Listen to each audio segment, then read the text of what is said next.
Hello, everybody. My name is Junior López, and I am the president of the OPUS organization. We run the OPUS Music Competition.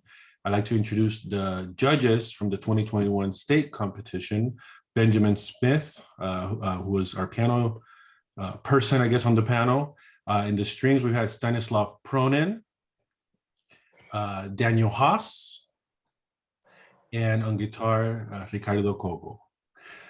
So one of the things I wanted to do is get you all here and talk about your process when deciding awards or basically prizes in the competition.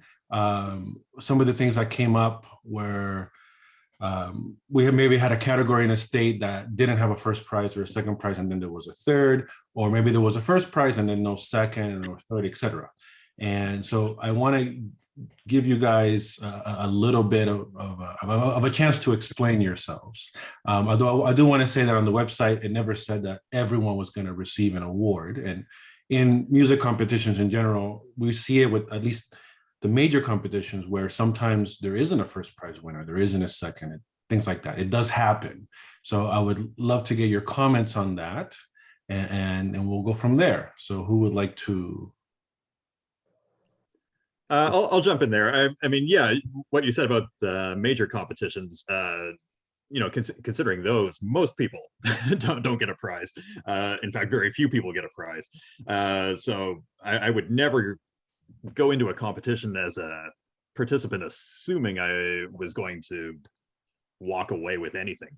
I think the OPUS competition is structured particularly well so that lots of people do get awards. It's set up pretty well that way for a large percentage of the participants to go home feeling good about themselves, I think, or I hope at least. Right. No, and that's true. Yeah, we did get a couple times. So let's say, like, we had states like California. I think another one was Washington State that just had a lot of people that applied, right? And then we had other states where there weren't that many participants. So if in a state that had like one category that had one participant, how did you go about that? Daniel? Yeah, well, kind of going off of what Ben was saying, I do think that in the judging process, it was very important for us to consider that there are not only multiple categories in each state, but every state had each of these categories, and the way for us to sort of uphold a integrity to what these prizes actually mean is that there is a sort of overall, across the entire competition, a kind of median standard, so that you couldn't have, somebody in one state in a particular category getting a higher prize if there weren't, many other people competing, that maybe somebody in a different state in the same age category would have gotten, the same prize or lower, even if they were, their performance was, in our opinion, better or something like that. And so it's really not about just the participants competing against other participants in their category, but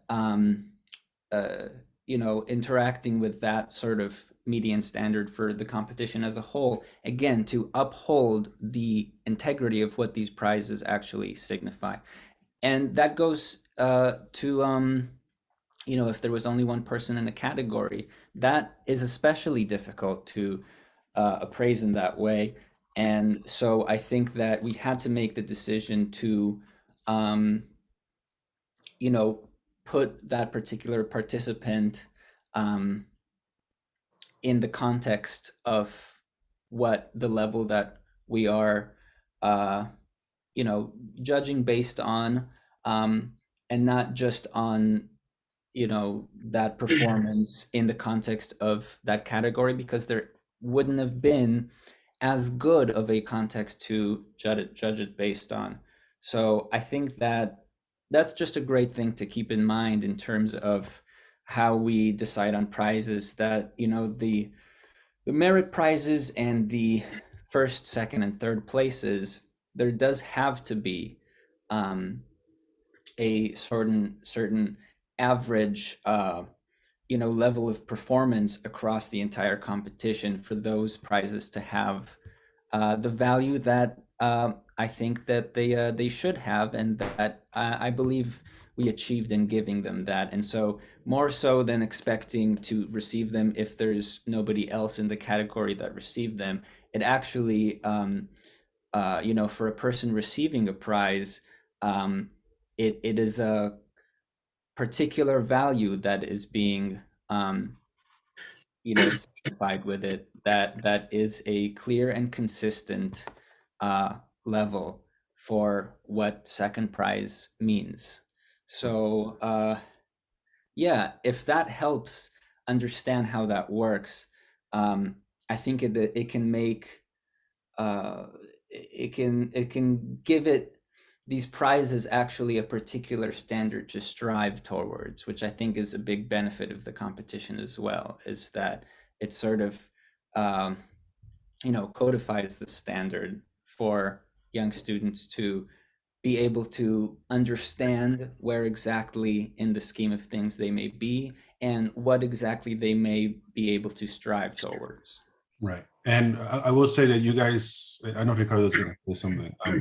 And we did give everyone comments. So when we did take the time to print them all out, we didn't have to do that. In fact, when we went to the website, it doesn't say anything about students getting any comments, but everyone that participated did get a packet with a comment from you guys. So Ricardo can add to that. But another thing I want to ask you is, for you as judges, what were, I guess, the top 3 things you looked for in determining your positions?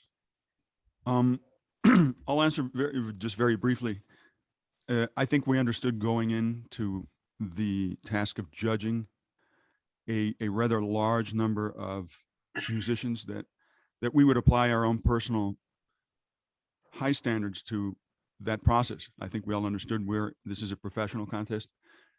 We are judging on our own criteria, our own professional standards. And I think we all agreed that there is a standard. I think that there was broad agreement of that before we even started. We heard, and as the competition developed, we were witnessing some very high level playing and some beautiful, absolutely unique levels of artistry. So it became very clear to me that we were to apply our highest standards and our clearest criteria. And that, of course, included the performance, the preparation, the choice of music, and the deportment, what happened in that moment when the camera was turned on. And I think, the highest standards were applied. I think our best criteria was put forward. And I think there was broad agreement. I also wanted to just add that I learned from each one of you as you commented on your area of expertise. In particular, Ben's comments were illuminating to me. As I'm a guitar player. I play a little piano. I studied piano when I was a kid, but it was truly engaging. And as I read Daniel's comments and everybody else's comments, I realized we are putting our best efforts forward. And I am learning an enormous amount about each instrument as we go along here. So I think there's broad agreement that something really beautiful happened, and that it happened on a very high level. Yeah. I agree. Mr. Pronin.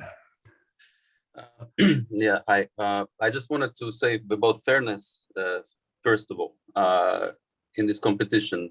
None of us have any students that went there, so we are completely impartial. It was only in our best interest to basically to judge someone by, technical prowess and, their musicality, whatever, it's obvious. Yeah, but of course, some things are subjective and we all have maybe our own opinions, but actually about most of the people, we were quite in agreement. So even though we're all as judges, or as people, we're all very, very different, but somehow when you see something, if something is special, it shows. So it's not quite always objective, but in some ways we know when someone is technically proficient, when they're musical, and it doesn't mean that people who won lesser prize don't deserve some kind of praise or whatever. But we did write, I think, I would hope so, quite helpful comments. And if you give everyone a prize, from what we started with, if you just give someone a prize just to be nice, I think it doesn't achieve anything, because the person has to strive for something. So we didn't just not give a prize. We wrote comments on where the person can improve. So maybe the next time they will work in this direction, and then they can win the higher prize. I mean, this is the kind of the goal. It's not just to win something to show that you won a prize, but to actually learn something about yourself and to become a better musician. I think that's really what should be at least the goal of the competitions. That big or small, doesn't matter. But in this case, it's really, nobody had a dog in the race, so to speak. Yes, we really were quite fair, and there was no any kind of personal interest here in any way. And we listened to so many people. We really listened to all the videos. I think this is the most I've been on quite a few juries, and this is the most I've ever had to listen to. So it was really exciting that so many people wanted to apply to this new competition. And I think that we did really our best, as much as we could. And I think we're all in agreement about that we were quite eager to to be really as fair and as impartial as we can possibly be, all of us. So yeah, and that was, I mean, where are you right now? Are you in Berlin or in Cologne? Where are I'm you? in Freiburg right now. Where? In Freiburg. Okay. And Bannon's in Canada. Where are you, Daniel? New York. You're in New York. So, and that's the thing where I guess you could say we have a pretty wide, how do you say, international, or a variety of different mindsets, countries, etc. Ricardo's in the same city that I'm in. But again, like you said, none of you knew any of the students. And that's another thing that you see a lot in competitions. There's always people who get upset and say, well, so-and-so, that person is connected to that person. That did not happen.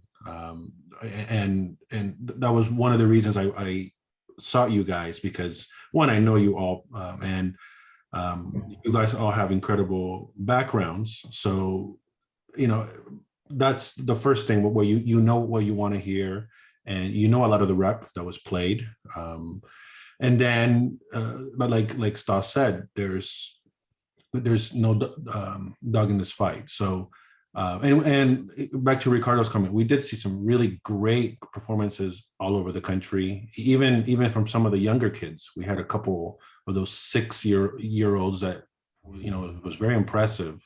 Anyway, the last thing that I want to ask you, right now, the students are preparing for the national round. So my question to you is, what are the top 3 things you look for when listening to these videos? Ben, do you want to start? Well, I haven't thought about it. I mean, that's a very good question. Honestly, I don't go in looking for any one particular thing. Well, let me rephrase. Maybe I'm really honest. Maybe let me rephrase. Judging on intonation, technicality, musicality, all of these things, what are the top 3 things for you? Right.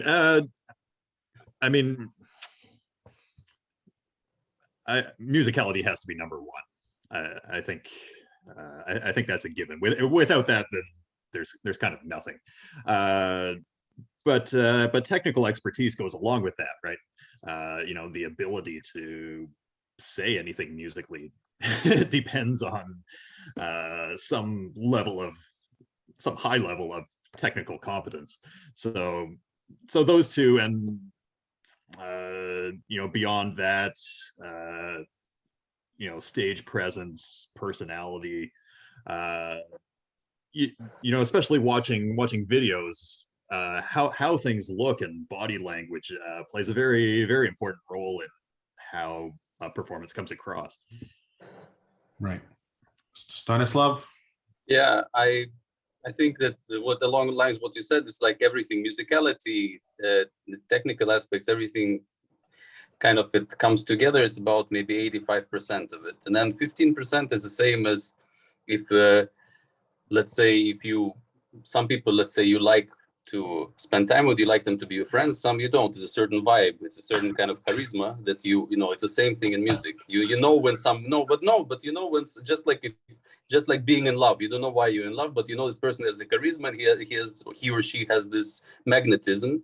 Yeah, and this is called artistry. This is there's those 15%. If someone has this, for me, even if something is not perfect, even if something whatever, but if you really have this, really something really special, this is for me number one.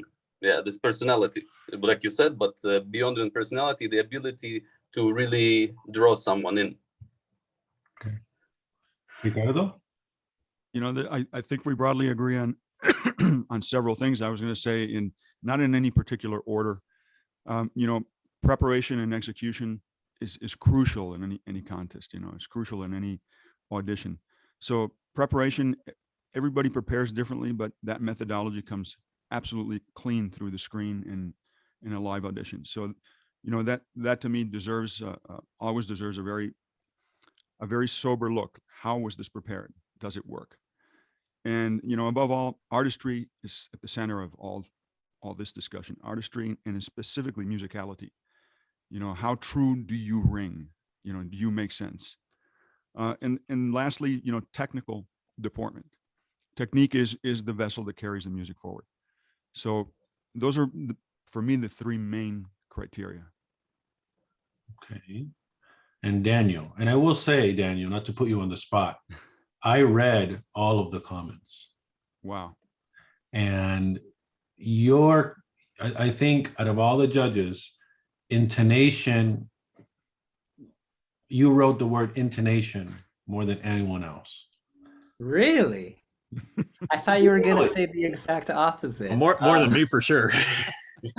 You brought up the term intonation many, many, many times. So, well, the only thing I can really add is that I think, in terms of technical things such as intonation, especially with